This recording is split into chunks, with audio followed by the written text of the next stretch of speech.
Bingerville pour la paix, donc Bingerville pour zéro violence avant, pendant et après l'élection présidentielle d'octobre 2020.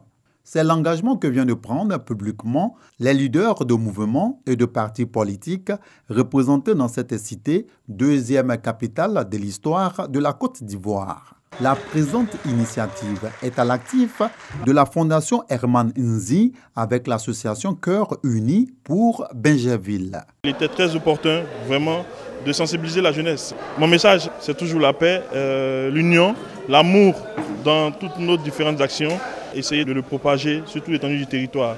Cette promotion de la paix est placée sous l'autorité du sous-préfet de Bingerville et de Issouf Doumbia, député maire de Bingerville, représenté par ses adjoints Germain Ayaké et Dr Mamadou Bamba. En plus des représentants du FPI, PDCI, COGEP, GPS, RHDP et de la FECI, les organisations de la société civile, les confessions religieuses, les chefs des communautés et les notables de Bingerville se sont inscrits dans cette promotion de la paix.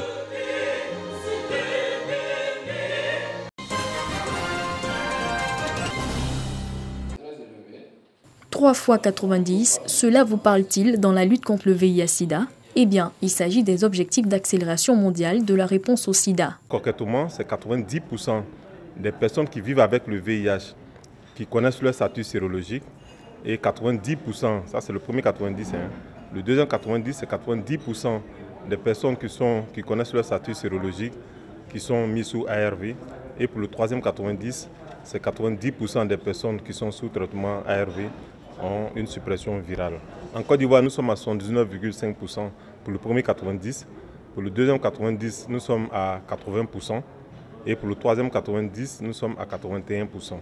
Canal approprié pour diffuser des messages sur le VIH, la presse a été entretenue lors d'une réunion d'orientation sur les 3 x 90. L'ONU-SIDA a fixé comme objectif pour 2030 l'élimination du sida comme problème de santé publique.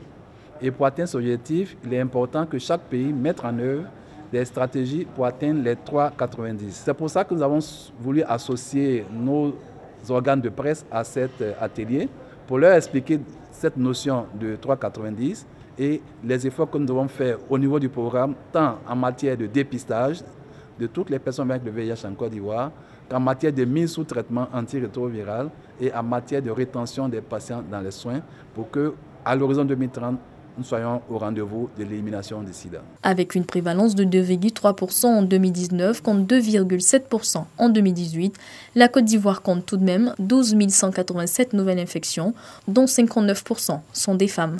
C'est vrai qu'il y a une légère baisse, mais les spécialistes nous disent que c'est toujours la féminisation du VIH.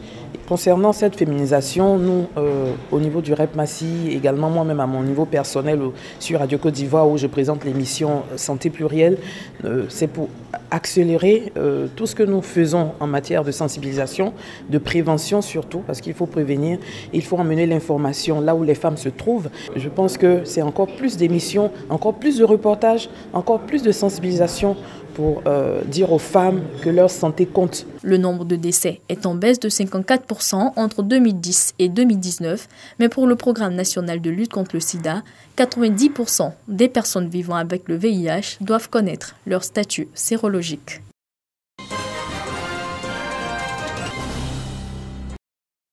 Débutés en 2016, les travaux de construction du stade olympique des Bimpé sont terminés. Avant la livraison de ce joyau architectural, le ministre des Sports était face à la presse concernant les dispositions pratiques de la cérémonie de l'inauguration, prévue ce samedi 3 octobre en présence du président de la République et de l'ambassadeur de Chine en Côte d'Ivoire. Nous avons tenu à tracer et à élargir les sillons tracés par Félix Houphouët-Boigny qui a pensé pour les générations futures qu'il fallait réserver des sites pour faire une cité olympique.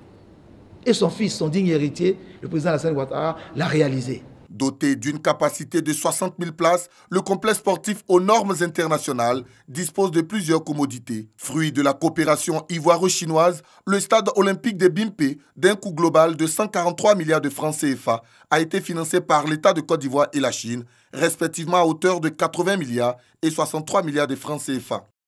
Et les acteurs majeurs du football seront également de la partie avec le derby ASEC Africa.